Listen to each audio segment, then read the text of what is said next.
Hi everyone, Baldoric here, and what I'm going to be doing today is we are going to be going over some of the basics of Fire Emblem Heroes. Now, if you're brand new to the game or whether you just need a refresher, the point of the videos that I'm going to be making is going over each individual tab down here at the bottom, like what you see down here. Going over each one, talking about what you see on the screen, what everything is, all the resources of the game.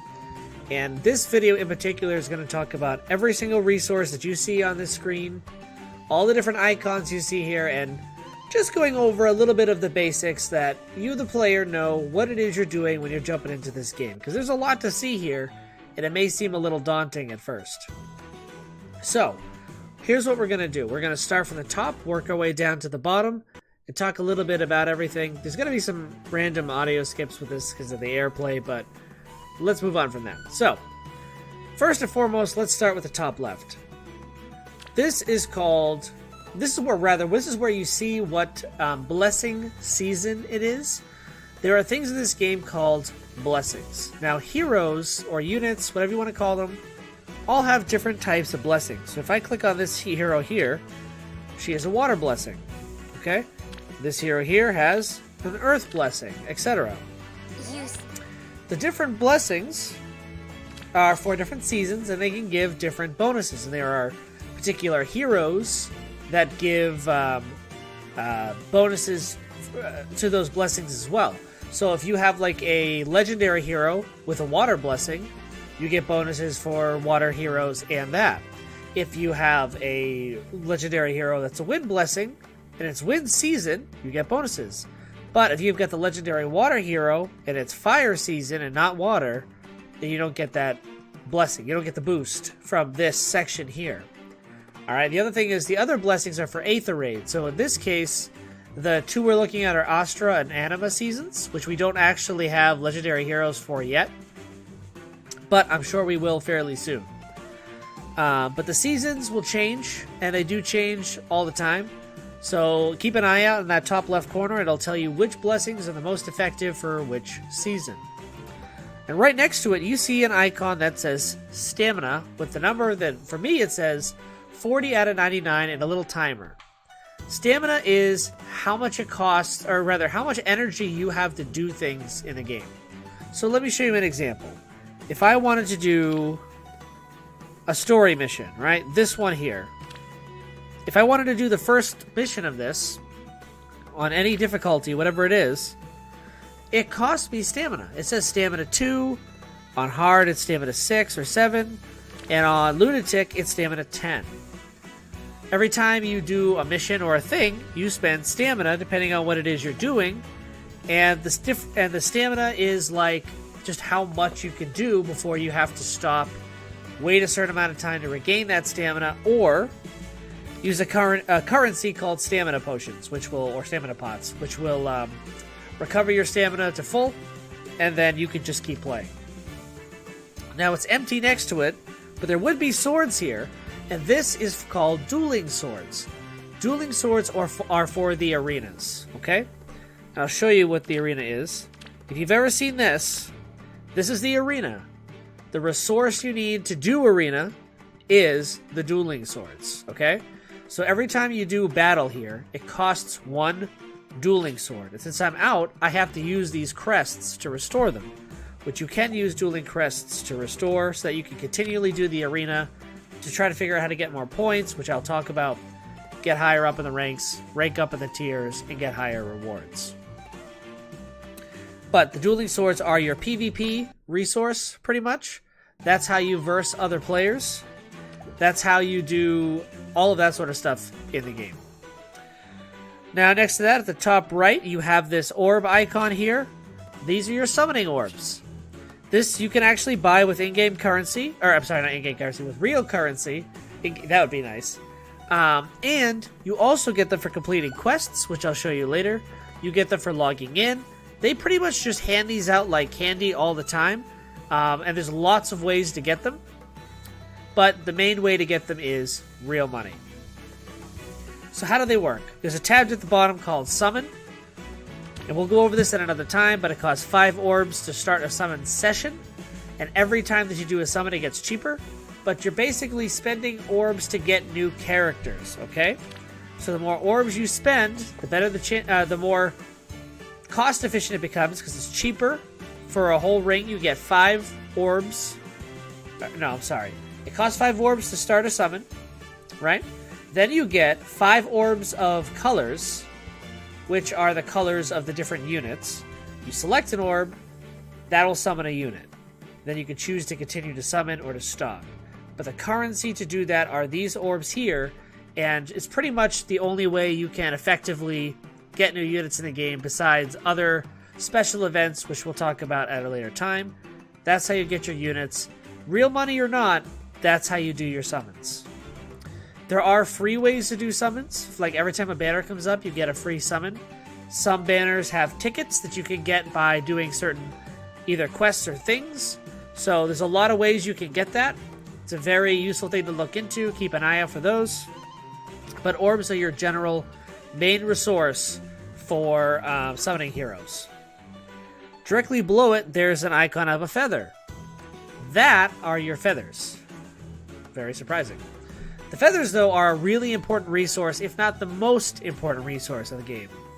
So, if you've ever summoned a hero, or you've got a hero, or you're starting the game, you'll notice the different characters have stars.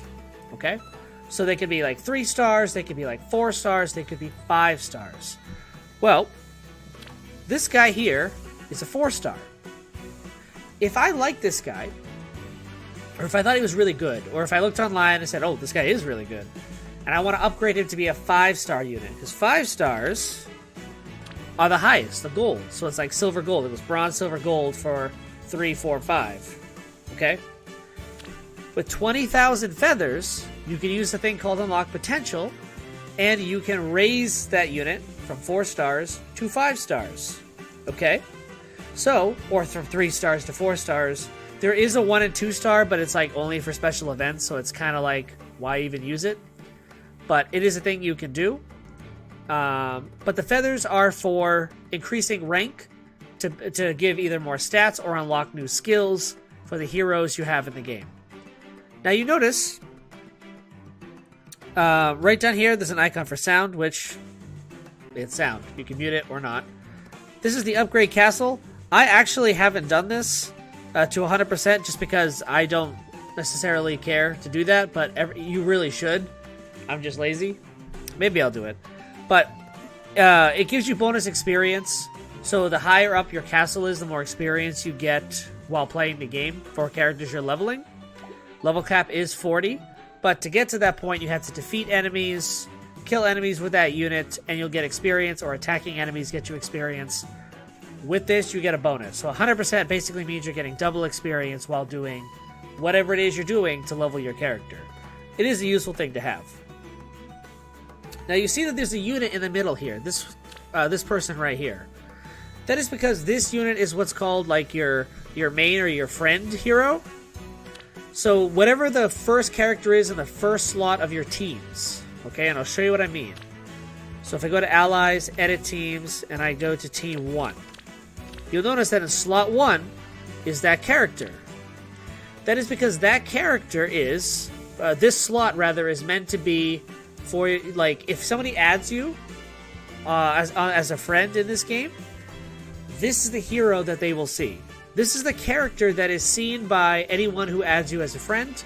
And if you check your friends list, which I will go into later, but I'll just show you quickly, you see all these people, that is how they got that character. That is where that character is, okay? So that's the purpose of that character. It's your friend character. You see 2 other resources over here. The silver coins here. These things are called sacred seals, and they are for creating or upgrading seals.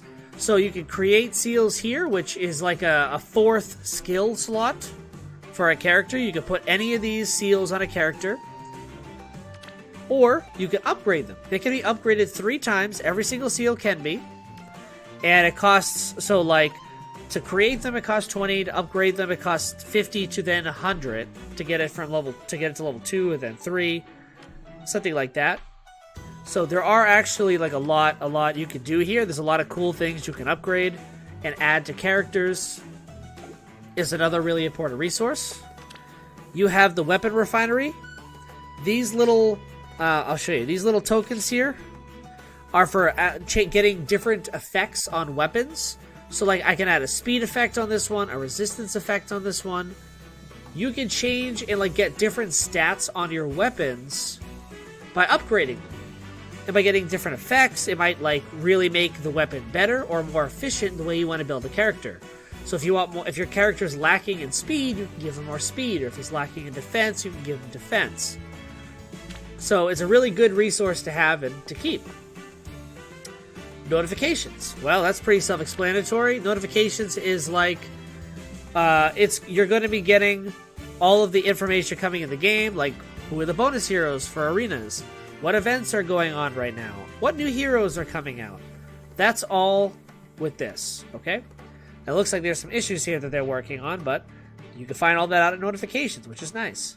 Present list. The present list is when you log into the game, you get your daily login bonuses, or maybe sometimes you buy things from the shop. It goes to this little owl. You can click on it, and you'll see it says accept all up here. You'll see presents there, and you can accept them and do that. There's also this list here, which you can look at all the stuff you've received.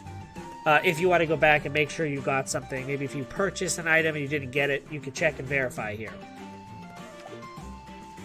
Friend list. Well, we kind of talked about this a little bit, but your friend list is basically where you can find all the people you've added in the game. How do you add people? There's a couple ways. If you battle them in the arenas or Aether Raids or something like that, you can add people after the fact, after the battle. You can search people. Everyone gets a friend code, and there's mine if you want to add me. You can actually, and look at this, this is friend suggestions. This could be people I played against. I'm not actually fully sure how it works, but you can add people by doing send friend requests. You can add them that way. This shows like outgoing requests and incoming requests. And this just shows your general friend list, and if you need to, you can delete friends to make room. So if you added somebody and you're going to add somebody you actually know or you really want to add and your list is full, you can delete people that maybe you don't know and you added just because you either like the unit or they put up a good fight and you want to have them on your friend list so that you can use their hero for something. Now, something I haven't said yet, the hero that's here, I'm actually able to use this hero in certain modes. So for like Grand Conquest, which is an event, you can use your friends' heroes to help your heroes out. Or you can make a team of your friends' heroes and just use them in Grand Conquest. So the more people you add, the more options you get, which is pretty cool. Now, something you may see on this page too is these characters may actually get some icons like hearts floating over them. Oh man, this thing's really going. So, sorry, the airplay is a little weird on here. But you might see some hearts floating over the characters. That means the character will give you your daily feathers. You can get 15 feathers a day if you have at least one person on your friend list and you click on them, and one of your heroes will give you feathers too. Now, at the same time, instead of hearts, sometimes you'll see your heroes with feathers floating around them. Well, this is because there's a resource in this game called Hero Merit. And I'm going to show you that really quick. I think it's with Interact with Allies, Hero Merit List. So you see how she has 5,000, she's got like 4,000, blah, blah, blah, blah, blah, like big numbers here. Every time you complete a map, your heroes get something called Hero Merit, and it adds up. The score adds up. These numbers add up. So some of my characters like have 0 because I haven't even used them, right? But it adds up. And every time you get to 500 merit, so like 500, 1,000, 1,500, etc., all the way up to 5,000, you get 500 feathers every time you hit that 500 mark with a character. So it's a great way to get those feathers, and if you've ever seen them around, that's why you're getting them. So completing a map with heroes gets you HM or Hero Merit, and it all adds up to getting that score. Okay? So, the last thing I want to talk about on this page is the quests and missions, which if you look here, I'm on Tap Battle right now because I was just checking these. This gives you different quests you can do either daily, monthly, weekly, whatever it gives you. It'll give you a time frame to complete them. It'll give you an objective. So this one says, quest progress 13 out of 20, clear a stage in Tap Battle. It means you got to complete 20 stages in Tap Battle to get this reward. Okay, let's look at another one. 6th stratum. Clear the 6th stratum of the training tower with all four allies must survive. Okay, 5 out of 10, which means if I complete it 5 more times, I get the reward. And this has 12 days left. So you can go in here, read what the quests are, do the requirements, and get those rewards. When you're just starting out, there's a ton of quests you can do just for being a beginner that'll get you some seals, get you some stuff like that. It's a great way to get started. And I think all of them even involve just doing the story. So just do the story. That's like the best thing to do and get all the resources from that. You get a bunch of heroes for doing the story anyways, a couple 5-star units, so definitely worth your time doing. Now you may see this little like silver glowy thing up here. This is for the Nintendo Club. So if you have linked your account to Nintendo, you get some cool stuff. Like you get 10 orbs for free once. You can't use it after that. And then you get a whole bunch of missions, like linking it. And if you complete these missions, you get 100 of these resources, 100 of these points, right? And you can spend them on some of the in-game resources. So shards, dueling crests, lights, blessings, stamina potions, shards again, and feathers. Feathers is the most important in my opinion, and you can only buy so many. Shards and crystals are for doing leveling up for heroes, which if you want to spend level ups, and it might also be for unlocking potential, but I think that's a different resource for that. But it's definitely for leveling up for a hero. Stamina potions refills your stamina. Light's Blessing, if your units die in a PvE or you versus the computer, like story mode mission or something like that, you can use Light's Blessing to recover all your units. They'll come back to life. All your units will gain their specials. So, for example, if they have a special move like Aether, they have a special move like Moonbow, a special move like Luna, those moves that have like a cooldown to use, like turn counter, it'll activate all of those. You can also use it without your units dead, and it will just activate all your cooldowns. So, if you want that, but I save these because they're kind of scarce, but if you want to use them, go ahead. And Dueling Crests, that's for restoring PvP. All those can be bought by just completing the story missions and linking the account to Nintendo. Really, really easy rewards. Highly recommend doing this, and you can find it through the Quests and Missions tab. Okay? I guess actually there's one little other thing I want to add to this. You see the little banner that's changing at the bottom? That just tells you what events are currently happening in the game. And you can click on them, and it will take you to that event. Okay? So, that being said, that's going to conclude video number 1. Thank you so much for watching. I hope this video helped with just kind of understanding the homepage here and like what each resource does. The next video I'll be doing will be covering the battle tab and talking a little bit about what goes on in that. I may get into the battles themselves. That might be another video. We'll see. But thank you so much for watching. If you liked it, please subscribe. I have click on the subscribe button down at the bottom. Follow my Twitter. And if you really like this stuff and you want to see me live playing the game and talking more about it, please follow the link on my YouTube page. That'll bring you to my Twitch. I will always be posting when I stream on my Twitter right before I go live, and I will have a concrete schedule fairly soon. This video is in January 2019, so I might have a more concrete time frame later. But again, thank you so much for watching, and I hope I see you next time.